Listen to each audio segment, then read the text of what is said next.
yours. How's that? I'm Nick. I'm Jack, and we're going to talk about the race in Bahrain today, and there's a ton of stuff to talk about. So we're just going to jump right into it with no further ado. Are you ready, Nick? I don't think so. So there's a little bit of context. We're going to go through qualifying. We're going to go through the race. But first, there's two pieces of context I found interesting and relevant given the current environment of F1. There's a new race director this year. I think there's actually two. This week, it's someone named Niels Wittich. And there are two things that Niels said that I thought was interesting. One, track limits this year are defined by the white line on every circuit, and the rule will not change.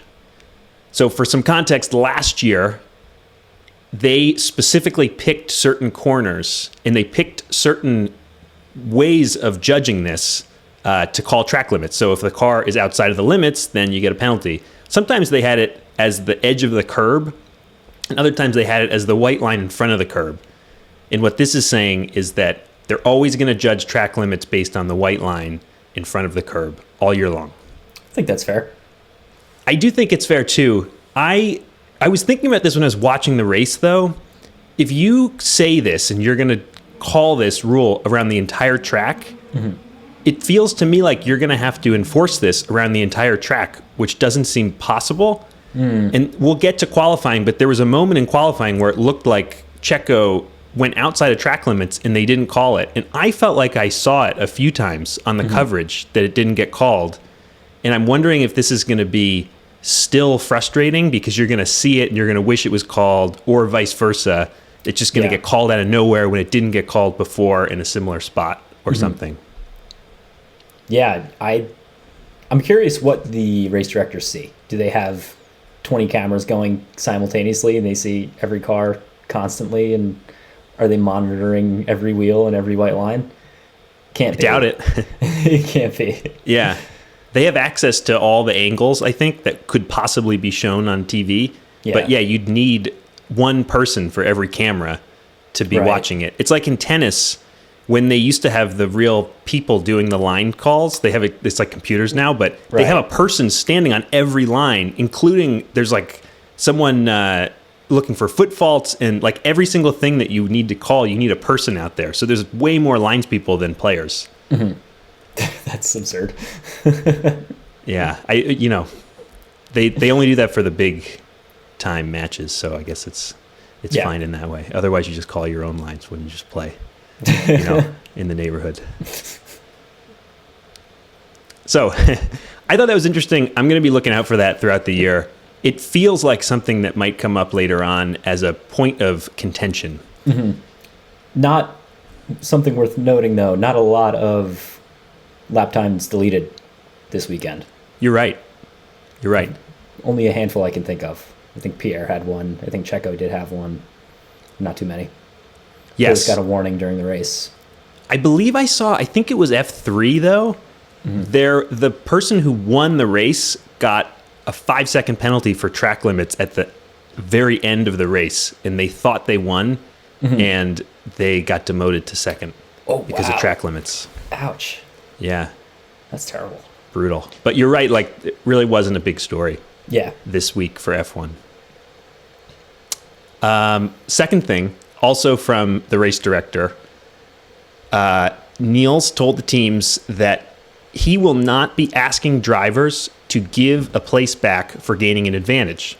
The team and driver can decide themselves if they want to give the place back if they believe that they're wrong, and if they do not give the place back, they may be penalized. So this is something that happened a lot last year, where Michael Massey would get on the horn to the team and ask them to flip back the places. And this is saying they're going to limit that radio communication, I think, between the race director and the team. So there's no more, Michael Massey using his discretion this year. It's just you're going to get a penalty. Yeah. I like that. I think if I'm a race director, a team principal, I'm going to take the position 9 times out of 10. Yeah. It's position and a penalty rather than honor and go back behind the guy you just passed. But yeah, that'll definitely come into play. Yeah, it's interesting. All right, let's move on to qualifying.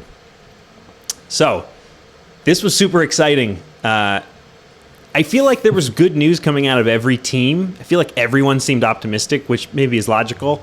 Mm-hmm. So I really didn't have a great sense of where anyone was going to be. Mm-hmm.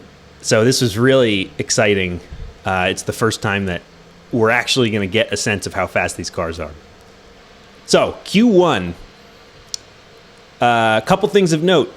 Daniel Ricciardo had COVID, so he missed the entire week of testing. And then I believe that they also had some sort of a water leak in his car, so he missed some practice time. Yep. And as a result, he finishes in 18th and does not make it out of Q1 for McLaren. Other notables, both Aston Martins are out. Williams does not look very good in this session, and even though both Astons are out, Nico Hülkenberg beats Lance Stroll, which is sort of crazy because he came in. Nico Hülkenberg subbed in for Sebastian Vettel, who tested positive for COVID very recently. Nico Hülkenberg has not driven this new era of car at all, and he comes in and beats his teammate, which is pretty wild. I don't think we have mentioned Hülkenberg and Magnussen since our last recording, have we? It's not in our last recording, I don't believe. Yeah, you might be right. So we should mention that. Would you like to mention it? K-Mag and Nico Hülkenberg are back. Nobody really saw this coming, but I'm excited about it. Yeah, for the record, Nico's back for one race.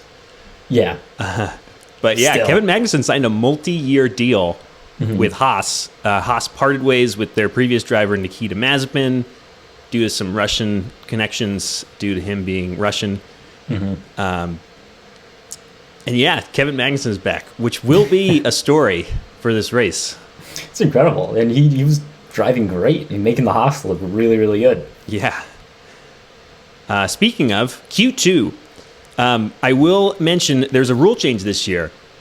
In previous years, recently, they've had this interesting rule where in Formula One, I probably mentioned there are 3 sessions of qualifying, and in Q1 they take the bottom 5 drivers out of the lineup.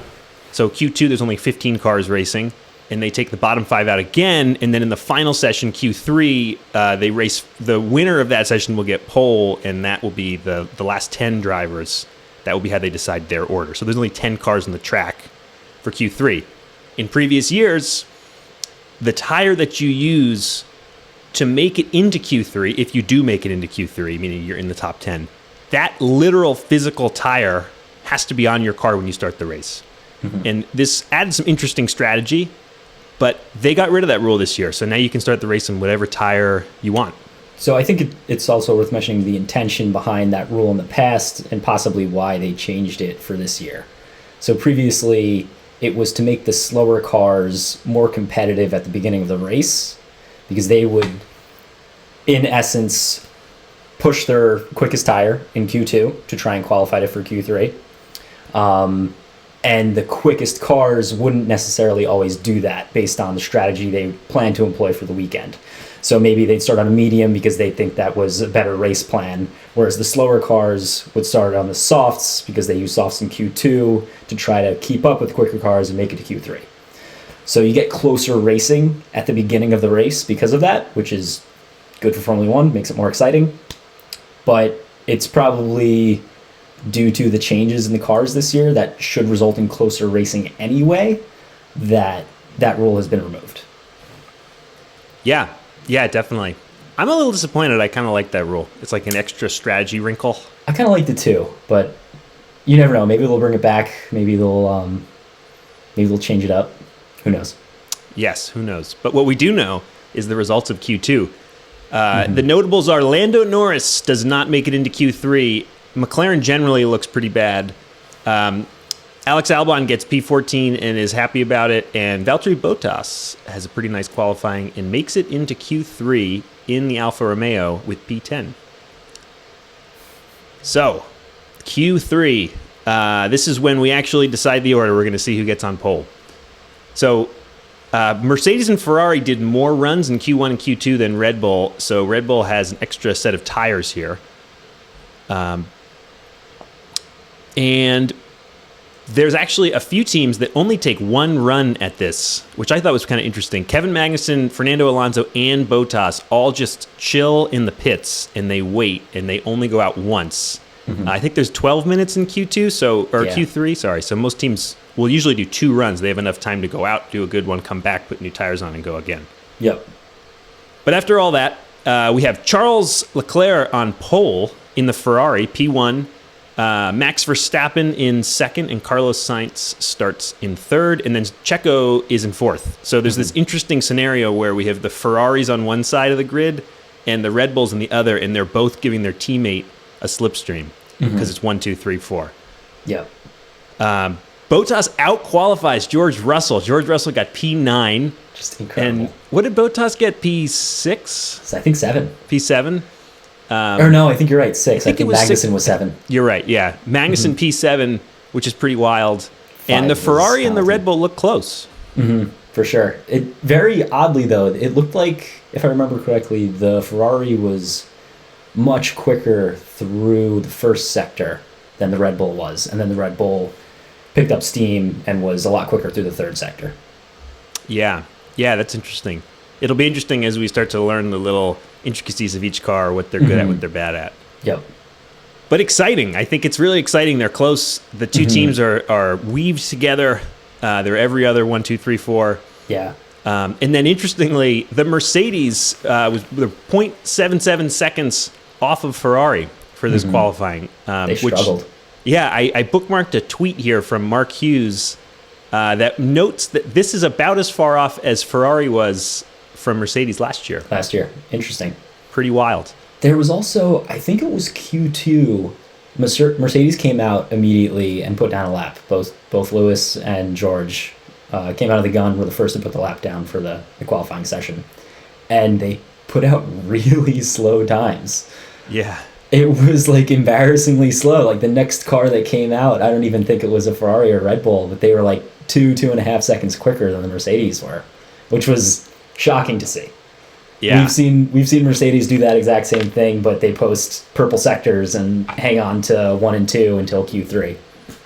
So just shocking. Everything's so different. Yeah, it's wild. It's crazy. It's crazy to see Lewis out there in not the best car. Struggling. Yeah. And exciting, I think. Yeah, absolutely. One other small note, 6 of the 8 last place teams of the bottom 8 were all Mercedes power units. Wow. That's different. So, any closing thoughts about qualifying, or you think we should just head right into the race? Jack, tell us about the race. So, the race. Everybody starts on soft tires, except the McLarens starting on mediums, because why not? Their car looks terrible. Yeah. Oh, man, it looks bad. I feel so bad for them. Hopefully they figure something out mid-season. Hopefully. Continue. It's tough because, like, every team can't be good. And I feel like there's a reason to root for almost all of them. Yeah, for sure. But they're not looking good. No. So, at the start, Checo drops 2 positions immediately, and Lewis Hamilton passes him. Magnussen has a very good start, as well as George Russell, and Bottas drops 8 places. Yeah, he had a really bad start. Could you tell what went wrong? To me, it just looked like he was moving backwards. Everybody was just going right around him. Yeah, from the only thing that I could tell is that he literally just didn't do a good job of starting the car. He either missed the time or didn't do a very good job of putting the power down. Yeah, it looked very bad. Maybe the new cars are a little different, but that's incredibly rare. I don't think we saw that last year or the year before. Just losing 8 spots on a clean start. No crashing or anything, just falling back. Yeah, not good. But he still got the pace, so he could come back.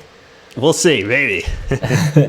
Other notables, Esteban Ocon spins Mick Schumacher. I sort of forgot about this by the end of the race, but somewhat relevant. Penalized. He does get penalized, and Mick Schumacher, after the race, actually notes that the car didn't really feel right after that. And little spoiler, Magnussen ends up way farther up the order than Mick, and so there's a good excuse. Yeah. Do you know how far back Mick was in qualifying? how much his pace was off of K-Mag? I don't. It was considerable, I think. It was. I think you're right.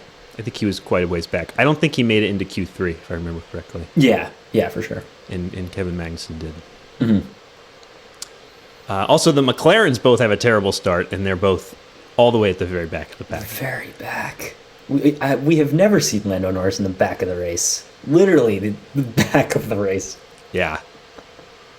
Like and Danny, last. Oh my God, Danny sounds so discouraged. It sounds like his world is just rocked. Yeah, because it's tough. Like he missed all that time, and the car is really bad. Yeah. Yeah, that's tough. I wonder if they weren't expecting this because their trajectory has been so good the past few years. Mm-hmm. Well, anyway, this is so the whole point of these new regulations is to see if cars can follow closely so we get more entertaining racing. And we really haven't been able to test that at all until now. So I was really watching for that. And right off the bat, Checo and Kevin Magnussen have some really good racing, I thought. And then eventually Kevin Magnussen locks up. Yeah, he really overshot that corner. He did that a lot of understeer times, I think. Yeah, definitely. He did it with no one around him at one point. I think Mick did as well, but was able to recover because he was kind of in no man's land. Yeah, Mick had a little bit of a tough race, I think, with the spin, like we said. But yeah, I like that. It feels like K-Mag just goes for it, though. That's fun. I like that in the driver. Like sometimes he's just going to miss the corner, and that's fine. It's still a pretty decent race. Yeah, it's incredible. I like Love that. having him back. The Lewis Hamilton doesn't seem like he has much pace. And then one interesting little comment that they threw in the broadcast was that Aston Martin told Nico Hülkenberg that the car was too hot for him to come into the pits, and that he had to slow down to cool the car off so that he'd actually be able to come in for a pit stop. That's insane. I've never heard that before. It's got to do with the air, I'd imagine. They can't get the cooling to be effective. Yeah, and like if let's say that the brakes were too hot, then maybe they can't grab the tires off. I don't know. Also worth noting, everybody kind of has their eyes on McLaren. They're much more popular, so to see them at the back of the pack is very shocking. But Aston Martin also looks really bad. Yeah, really, really bad. You're right. I saw a tweet about how they've gone through 3 rebrands in the past couple of years and complete team restructuring from the Force India days, and they've only gotten worse. It's kind of shocking. It's true, though. You're right. I mean, that person is right, whoever tweeted that. Mm-hmm. That's disappointing. On lap 15, Max Verstappen comes in to the pits to grab soft tires, as well as Sainz, and Leclerc comes in on lap 16 for softs, while Sergio comes in the next lap for mediums. And so this sets up the first real moment of racing with these new regulations, I think, which is that Charles Leclerc comes out right in front of Max Verstappen, and they proceed to take 2 laps of awesome racing. Yeah. And so this happened twice. Max would pass Leclerc in the pit lane straight at turn 1, and then Leclerc would get DRS in turn 4 and pass him back. In the whole way around the rest of the track, they were able to stay pretty decently close. And I thought that was great. I thought it was maybe my favorite part of the race. Was it twice or was it 3 times? How many times did they go back and forth just playing leapfrog? Oh, yeah. I was thinking it was twice, but maybe it was 3 times. It felt like they just kept doing it. Yeah. I wasn't keeping track, but it felt like it just kept happening. Yeah, it goes back to the quality times. Crofty was saying it during the race. It seems like the Red Bull has more pace down the stretches, and then you throw in the slipstream and you throw in DRS, and Max could have had as many as 20 or 30 more miles per hour coming down that straight. Yeah. But that makes it that much harder for him to slow down and get through the first corner, which is where the Ferrari seems to be stronger anyway. And that's eventually Max's downfall. Exactly. In this battle. Yeah. So eventually Max locks up into turn 1, and then that seems to be the end of that. One other thing I saw in the post-race interview, Leclerc actually said he was intentionally braking earlier into turn 1, so basically letting Max by, so that he would get DRS into turn 4. And in his words, he said he was trying to be as clever as he could. Yeah, and it really seemed like Max wasn't being very clever. It seems like Max was just going full gas. Like, I was thinking as I was watching it, like, maybe he shouldn't go full gas down the straight and might maybe try to get him in turn 4.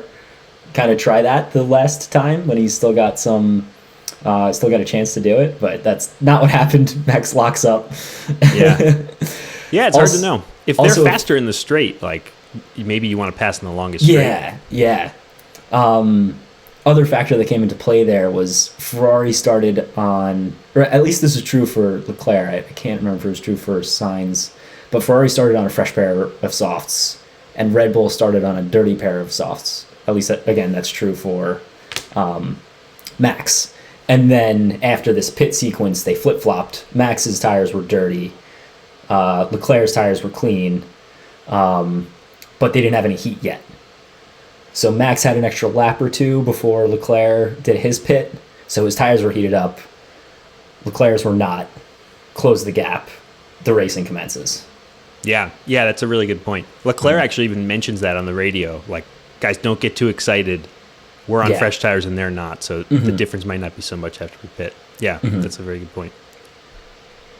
So at this point, Crofty actually makes a super interesting comment that Red Bull powertrains hired a lot of employees away from Mercedes powertrain unit.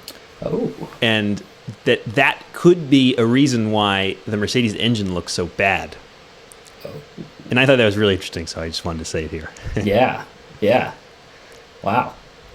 But anyway, Lewis, I didn't mention this in the moment, but Lewis puts on hard tires on like the 12th lap.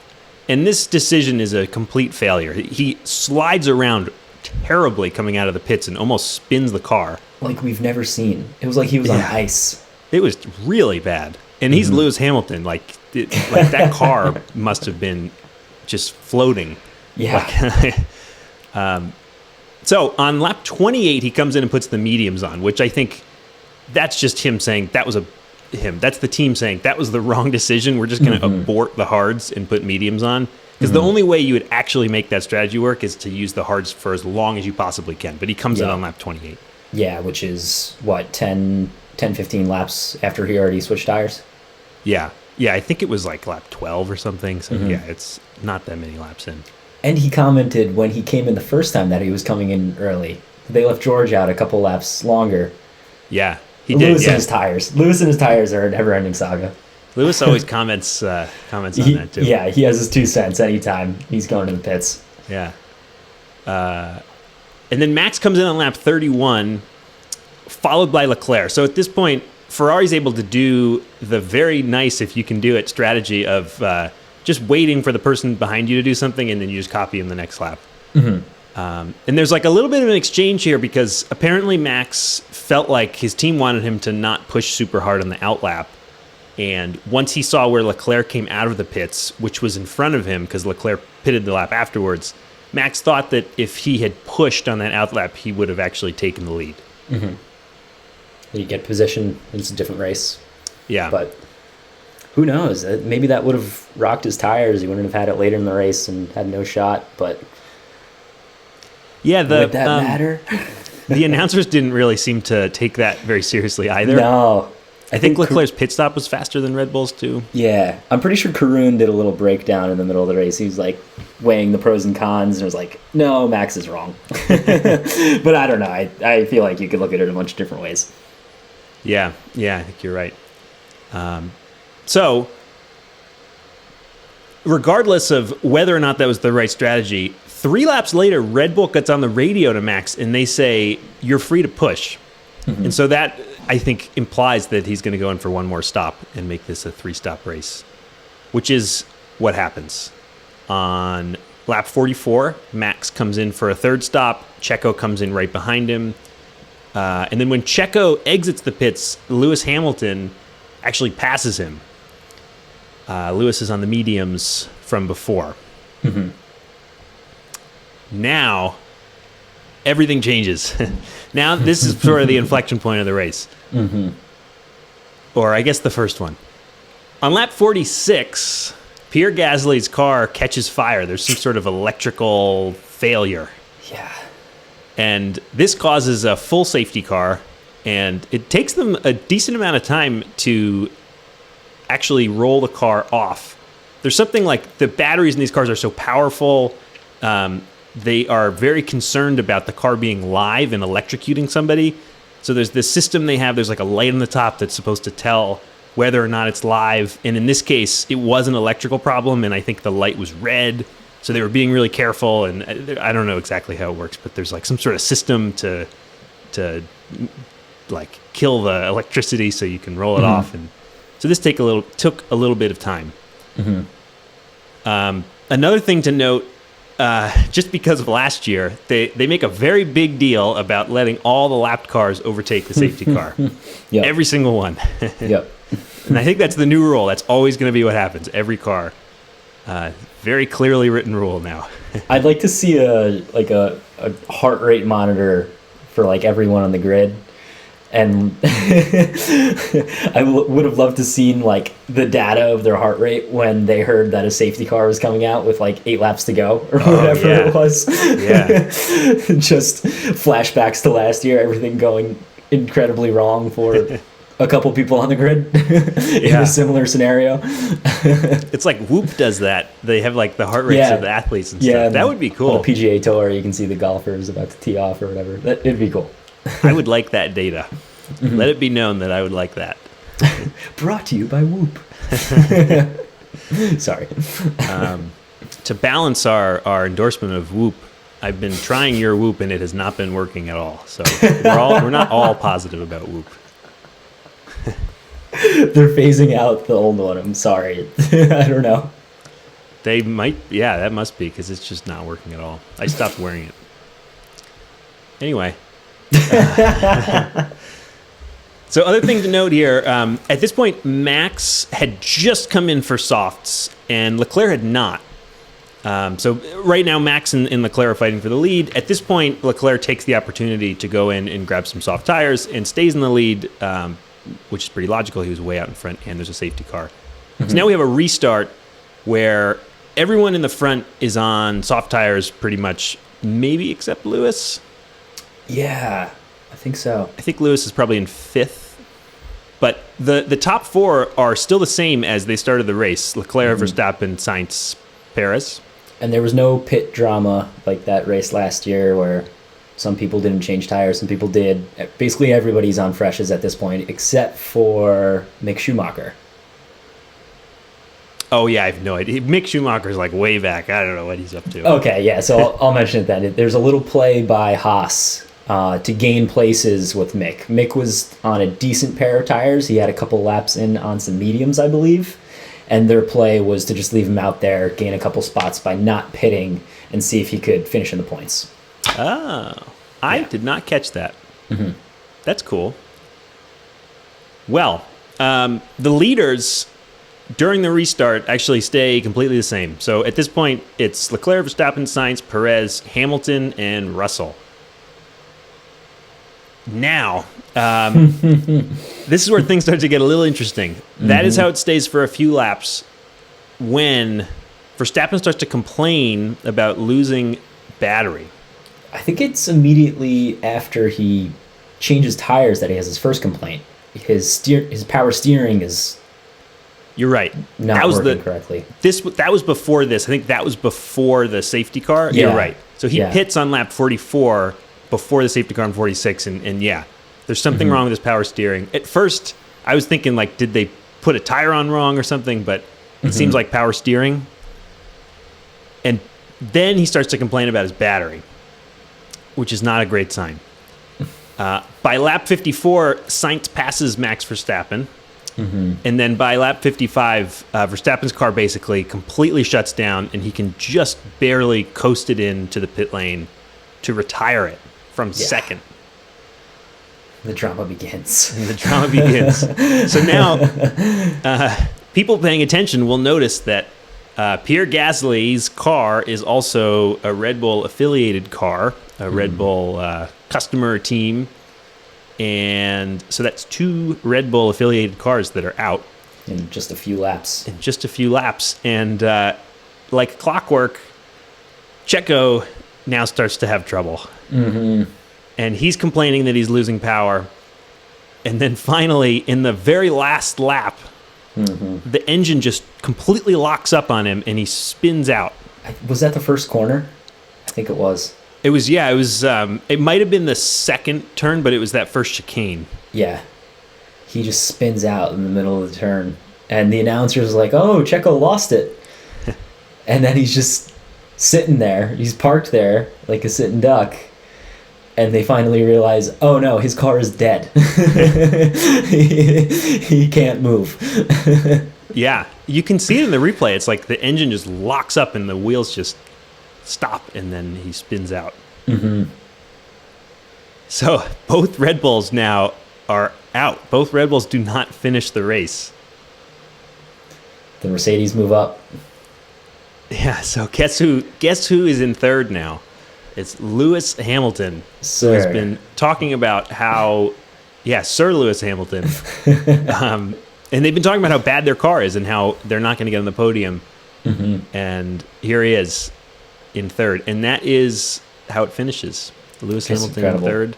And Charles Leclerc wins. Sainz comes in second. Mm-hmm. And Charles Leclerc drove a phenomenal race. Absolutely. Just incredible. Like, he made 0 mistakes. Mm-hmm. He battled with Max well, kept it clean. And really Ferrari executed too with their timing their pit stops, very quick pit stops. I think they had some of the fastest pit stops of the day, mid to low 2s, which is hard now because the tires are heavier, harder to literally get the tires on the car, so it's going to take longer. But yeah, they had a great race. It's incredible. Yeah. And that's a good point about the pit stops because it was actually pretty important. Mm-hmm. That pit on lap 31-32, the second time around when the 2 leaders pit, Leclerc and Verstappen, they were like a half second. The Ferrari was a half second faster than the Red Bull, and that made a big difference. If they were half second slower, Max would have taken the lead. Absolutely. So I'm going to run through the rest of the lineup pretty quick so we can get a sense. So George Russell comes in 4th from 9th, which is pretty cool. Kevin Magnussen comes in 5th place in the Haas. Fuck yeah. Which is awesome. Yeah. 6th is Bottas. Also surprising. Incredible. And pretty great. Ocon in 7th, Tsunoda in 8th, Alonso in 9th. Zhou Guanyu in 10th. He gets points. He got in his 10th. Rookie race. He gets points. That's incredible. Wow. I knew he finished really hard to be a well, but I rookie. did not know it was 10th. Incredible. 10th place. Yeah. So Alfa Romeo had 2 cars in the points. Who would have guessed? Not me. Especially over McLaren. In McLaren, I was about to say that exact thing. That's incredible. So sadly for Mick Schumacher, he comes in 11th, just barely out of the points. But I think he's probably not incredibly upset with that, given that he was spun in the beginning of the race. For sure. Lance Stroll in 12th, Albon in 13th. Daniel Ricciardo ends up in 14th, and Lando Norris in 15th. Nicholas Latifi in 16th. Nico Hulkenberg in 17th. And then the DNFs of Checo, Max Verstappen, and Pierre Gasly. Oof. Yes. Oof. So here's a fun one. Guess what the new current team standings are so far, the 2022 F1 season. Well, I think it goes Ferrari, Mercedes. Guess who's in third, though? Tell me it's Alpha. It's Alpha. Haas. It's Haas? Haas is in third right now. No way! Yeah. Ferrari has 42, Mercedes has 27, Haas has 10, Alfa Romeo has 9. Yeah. Then 8 for Alpine, 4 for Yeah. AlphaTauri, and then 0 Yeah. for everyone else. Wow. Yeah. Wow. This is just utterly shocking. It's so cool. Good for Haas. I mean, they really bet it all on this season. Yeah. I mean, Haas and Ferrari both were. I'm pretty sure I mentioned this on a previous podcast. Both gambling, saying 2022 is our year, 2022 is our year. That's where allocating our resources, our time, our effort. And it seemed to have worked so far. Yeah. Race 1 says yes. Yeah, and the Ferrari engines, too. Yeah. Of those, the top 4 in the Constructors' Championship right now, Ferrari's number 1, Haas is number 3, and Alfa's number 4. All Ferrari customer teams or the works team. Incredible. Absolutely incredible. Yeah, they've done a great job. I think in general, I would like to run through the Drivers' Championship, but for this race, it just seems a bit redundant because it would be the same as the order. Yeah. Not too confusing for today. Yeah. So moving on. The miscellaneous section. There's a couple things. There's a couple things that I wanted to bring up that are miscellaneous. First off, the wheel covers. Do you happen to know anything about them and like why we're using them this year? Why they're using them this year? I know that you're talking about the warmers, right? No. Although that is something they mentioned on the broadcast that we could talk about. I'm actually talking about if you see the new wheels we're using. If you actually look at just the straight up wheel, it has a normal rim with spokes like you would expect. But there's a cover they're putting on the outside of it that makes it look really ugly. Interesting. And there's a specific reason for it. So I did see a photo of the 3 tires they were going to use today on, I guess, the rim without the cover. And I thought it was just a different rim. But that's very interesting. Sorry, keep going. No, yeah. So the reason why, so I was curious about this and I was looking it up.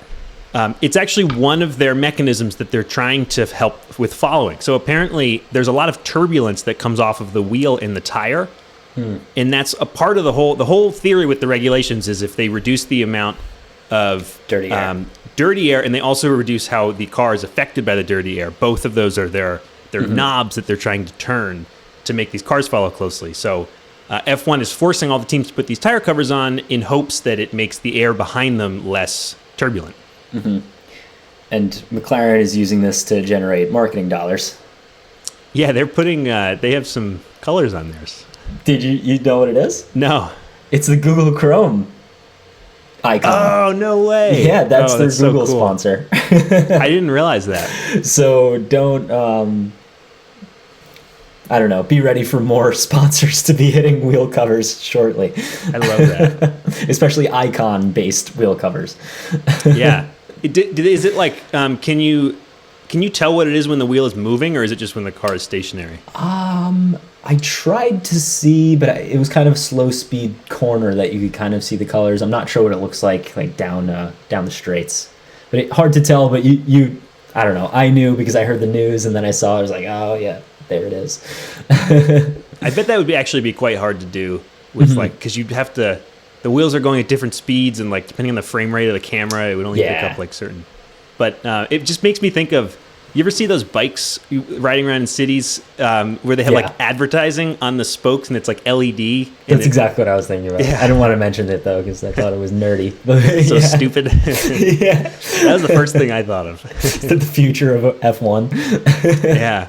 Another thing that makes me think of, this is like, I don't have a ton of details about this, but I think it's very interesting.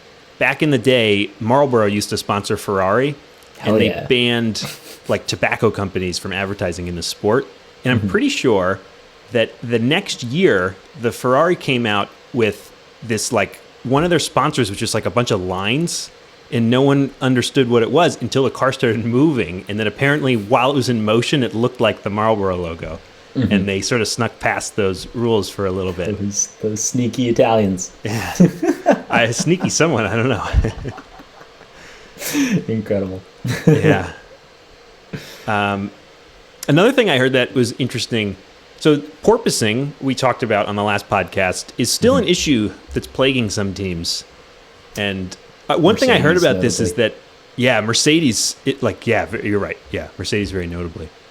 One thing I heard about this was that so apparently like this is a ground effect era.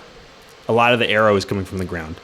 And supposedly like way back in the day, there was also a ground effect era. of Formula One. And some people in the aero departments of these teams were actually around at that time. And there seems to be a pretty strong correlation between that and whether or not the teams were able to figure out this porpoising issue. Because I think porpoising was a thing then too, and is a thing just in general if you have this ground effect car. If I remember correctly, the previous ground effect era, when it would lose downforce, air would go under the car and they would shoot up into the air. Oh, wow. You can see old videos from, I don't know, maybe the late 80s of cars just going down the straight and then going airborne. Oh, wow. So I don't know how similar the ground effect is, if that's what they're referring to, but I'm curious to find out. Yeah, I think that was the era that they're referring to, but maybe we have more knowledge as a society about aerodynamics to not just shoot the cars up in the air. That's pretty crazy. Yeah. We don't need that happening anymore. It makes me think, like, I guess this usually happens at slower speeds, but that was happening last year. Some of the curbs, like those sausage curbs, the cars would kind of jump up. Yeah. Famously, Max landed on top of Lewis in, what was that, Monza? Monza, I believe, yeah. But I guess that's so slow. Like, it's not like that car's just going to take off into the air because he's not really moving that fast. Right. Interesting. One other thing in the miscellaneous section, my favorite section, F1's doing this new thing called show and tell, which I just thought was interesting, where the teams have to put their cars out in the pit lane and then everyone can walk around and look at them. I can't say I know anything about this, but I know the Twitters and Instagram admins love this. They love taking photos of the drivers inspecting each other's cars. I think it's cool. I've seen so many photos. I don't know. How many times can you take the same photo? I bet that'll die down next week. It's just a novel thing. I hope so. All right, so I think this is an appropriate time to remind everyone at the end of the miscellaneous section, our strongest section, that you can find this podcast on YouTube, and you can also find it wherever you normally get your podcasts, so Apple Podcasts, Overcast, etc. That's it. All right, so we have a question from a listener this week. This is a general question, not necessarily about this race. In our last podcast, we mentioned something about a Formula 2 driver moving up to Formula 1.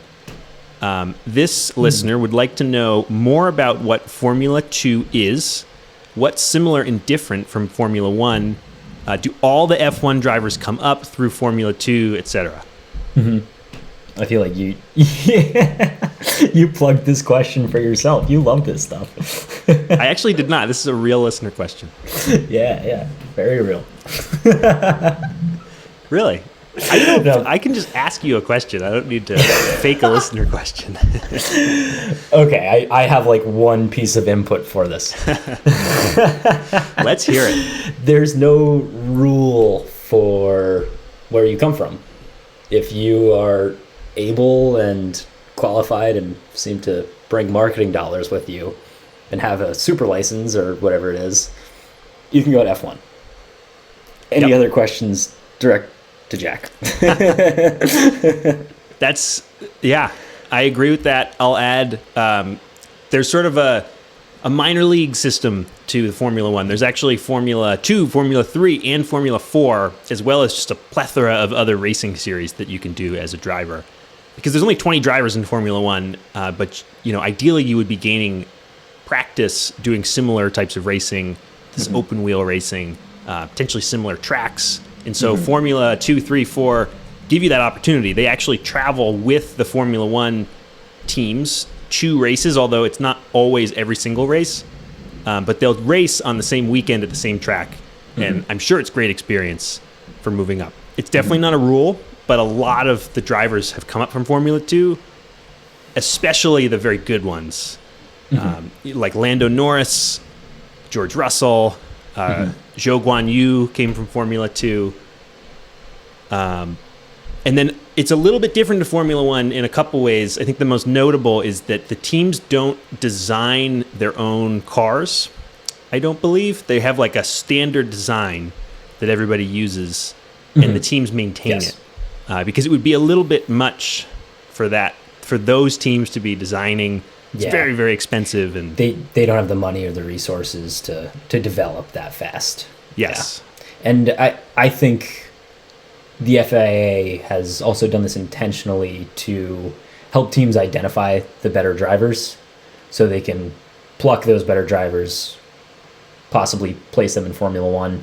Just safer that way. It's a little more fair.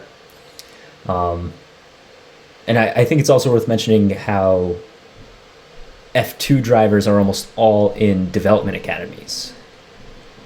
Yes, that's true too. Yeah, most of these teams have development academies. What are the development academies? There's Red Bull, there's Mercedes, there's Alpine. What else is there? Is there a McLaren or anything like that? Yeah, I'm not sure. Me neither. What does that normally entail? Do you have any insights? If you're familiar with other sports like soccer, it's similar to that, where you will start at the base level. There's little kids being scouted by these programs. So in this, it's karting. The teams will monitor karting results. Do you know if you have to apply or if you just get picked and placed? I don't know how that works. Probably not important.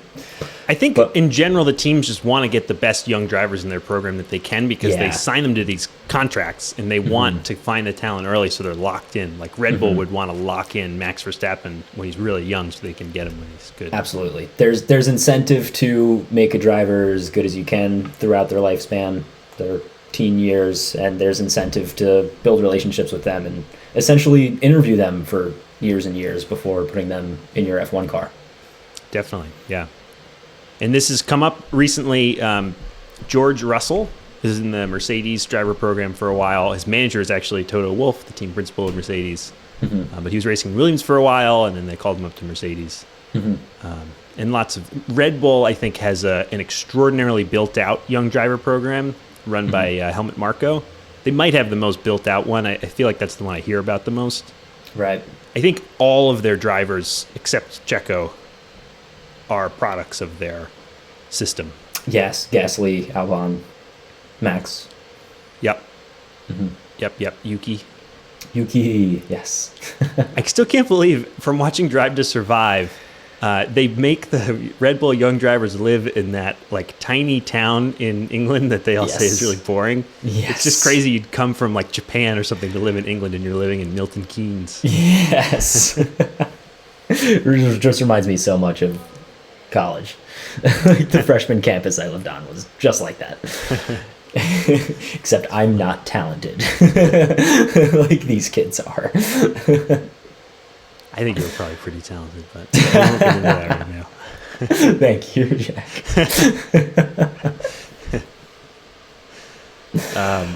Should we pivot from there into Drive to Survive commentary and thoughts, or what do you think? Yeah, you have some thoughts? What are your thoughts? My thoughts are that I have incredibly few thoughts, and I think that's important. I was not hooked on this season. I still haven't finished it. Wow, really? Yeah. Previous seasons, I binged it and rewatched a couple episodes here and there. This season, I found myself not paying attention and not finishing it. Wow. Why do you think that is? I don't know. Maybe it's because I followed last season a lot more closely and I didn't really need this season very much. But I can't say I had complaints about it being bad, but I know the Twitter sphere, the F1 twit, was very, very upset with the season. They just thought it was kind of propagated. They saw Netflix as trying to create storylines that weren't there. I can't say I wholeheartedly agree or disagree with that, but I can say I was bored by it for some reason. Yeah, I think they always have, people always complain about the storylines. I think it's sort of tough because Netflix can't provide like all of the context. Yeah. They have to compress it in some way because if you're following the season real time, you're going to have so much more information than Netflix is going to be able to show. Absolutely. But I do think they'll actually very misleadingly edit together commentary from other races over other ones that make it look like the drivers are beefing with each other or something. And they throw in commentary that sounds like it might be Crofty, or it sounds like it might be someone on the grid, but it's not real. I was thinking about that. So yeah, that one commentator is just like a Netflix commentator, right? Because I was like, wow, it's Crofty sound alike. It's not him. It's like, boy, they're so good at getting commentary that talks exactly about what this episode is talking about. It's incredibly plugged and set up. Wow. I don't know. I don't hate that. I could totally hate that in specific scenarios, but in broad terms, I don't hate that. It's not I don't know. It's not an educational documentary. They don't have any. They have free reign. Yeah. They can do what they want. They want to make it as good as they can, so they try to.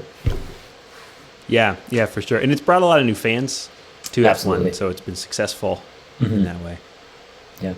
I thought I was looking out for this. I'm curious so Max decided that he did not want to be a part of it this year. Mm-hmm. And they had little clips of Max talking, but he wasn't a part of it, so there's no actual interviews of it. Yeah. And I was wondering, they never really addressed that at all. And it's I'm very interested in if that was obvious to someone who didn't know ahead of time that he wasn't going to be part of it.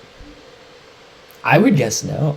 I kind of feel like no, too. I think you could go through the whole thing and not realize that Max was never interviewed by a Netflix interviewer.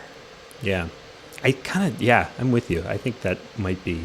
So what did they show? They showed like post-race and pre-race interviews, but they didn't show when Max would have gotten in that studio room and be one-on-one interviewed? Yeah, I can't think of a moment where we heard Max's voice and saw his lips move at the same time. Yeah. But they played him talking in the background a couple times. And they'd like voice over it or whatever. Well, he would voice over like some other clip that they were playing. Yeah. Yeah. And it would be definitely Max talking, but it's just like generic Max things. It's so interesting. They didn't interview him for it. Do you know if anyone else denied the opportunity? I don't know. to be involved? I think someone else did, but I forget the details. I wouldn't be surprised. Yeah. But kudos to Max. He's focused. He knows what he wants. Netflix isn't a part of that. He doesn't need that. He literally just wants to win races. I think that's like all he wants out of life. Which is not what you can say about most of the guys on the grid. They're interested in being self-absorbed in every way. Yeah, that was sort of striking to me in this season too. Like, I don't know if you've gotten to the point where they announce that Russell is going to be on Mercedes. Oh, I thought it was. Have you seen that part or no? I did see that part, and I was so over it. Like, they had like a camera. It looked like Toto Wolff was literally like, okay, I'm going to tell George Russell this. Netflix, why don't you bring some cameras here? And I'm going to find this little nook, like behind the paddock somewhere. But like you have your camera there so you can catch all this. What's running through my mind right now is like Jackass, like the filming of Jackass. It's like, yo, I'm about to do this. Come get this on camera. That's what Toto Wolff did to go give George Russell a job. Definitely not the first thing that comes to my mind, but that's really fun. A bit ridiculous in my opinion how that played out, but whatever. Not my opinion is not important. It's just interesting to me that it just comes off to me like they're very, like they really want to be celebrities. Yeah. So how'd you like it? What are your thoughts on the season as a whole? I enjoyed it quickly. I got through it. I finished it. Every year I think people complain about the authenticity of it. So I was just going in. I already have my own opinions about everything that happened last year. Like I was just going into it for the fun and it's just entertaining. Yeah. It was exciting to sort of relive the last race. Yes. If you just try not to have opinions about it. If you just sort of watch, because it was extraordinarily dramatic. It's amazing to see everyone's reactions and stuff. Like if you sort of take a step away from it, it's very exciting. So Yeah. I enjoyed it for that reason. It was also great to kind of relive the moments of last season. Because there's a lot you forget about, and there's a lot that chronologically gets mixed up in your mind. So to see it redistributed was nice. Because I remember sitting watching it with you, and you're like, "Oh, I forgot about that." Yeah. It's like, yeah, that happened. There's a lot of stuff like that. Yeah, there's so much that goes on every race. It's impossible to keep track of. Yeah, and it's cool to get like little extra behind the scenes.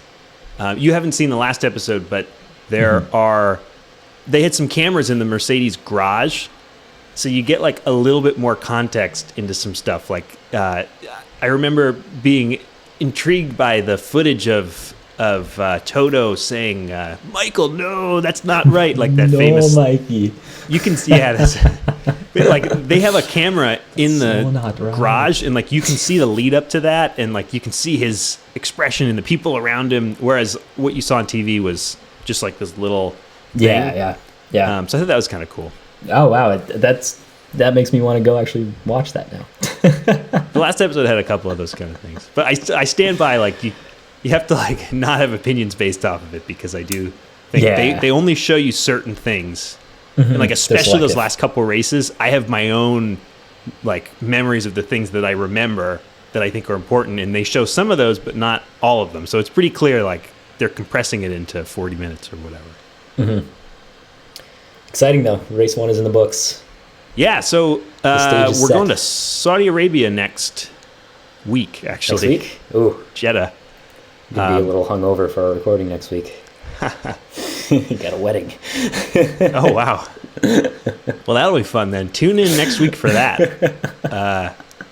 We'll make sure we get a good view of your face. Yeah, just zooming on my face the whole time. I'll try to be extra loud and energetic for you. Thanks, Jack. What do you think? Any thoughts about Jeddah and Saudi and cars? Anything I don't know. For next week? I think we will see a lot of changes to the cars. Will continue. The Mercedes might look different every single race for the first 10 races until they find pace. The announcers mentioned, I don't know if it's factual or what they actually meant behind it, but they were saying that it's not necessarily the Mercedes power unit that's holding them back. Low speed traction is better on the Ferrari power unit for some reason, which may be something that they can fix based on engine mapping or aerodynamics. Oh, wow. So I wouldn't rule them out. Obviously, take Lewis getting third with a grain of salt with Checo and Max on the sidelines at the end of the race. But yeah, I think there's going to be a lot of modifications moving forward, and what we've seen so far isn't necessarily what we'll see for the rest of the season. Yeah, I would agree. Also, I think Saudi's a crazy fast track. Mm-hmm. Is it the fastest? I think it's the fastest. The fastest average speed happens at Saudi Arabia. It might be faster in Monza, but this is the fastest street track. Okay, yep. But regardless, it's quite fast. It's quite dangerous. It's a street track, and the walls are like right up against the road. There's like no runoff in a lot of places. It just looks amazing, though. I love this track. Yeah. So I'm really looking forward to really high speed, really close racing. We saw some battles today that were like multi-lap battles that were so cool. Yeah. And I'm really hoping for some more of that. Yeah. But at really high speeds. I think, if I remember correctly, last year there was a lot of unilateral tire wear. I think it was like the right side of the car was wearing much, much more quickly than the left side was. Oh. Which led to some drama, some pits, some crashes and whatnot. That's interesting. So yeah, keep that in mind. Yeah. I'm also very curious for the rest of the season what the tire scenario is going to be like after seeing Lewis put on a set of hards and look like he was slipping around on ice. Yeah, that was terrible. It's hard to know how much of that was the Mercedes and how much of that was the actual tires. Mm-hmm. I know that Pirelli went super conservative, super hard with the tires. For those who don't know, there's like a bunch of, let's say, 6 or 7 different, from softest to hardest tire compounds that Pirelli has to choose from for the entire year.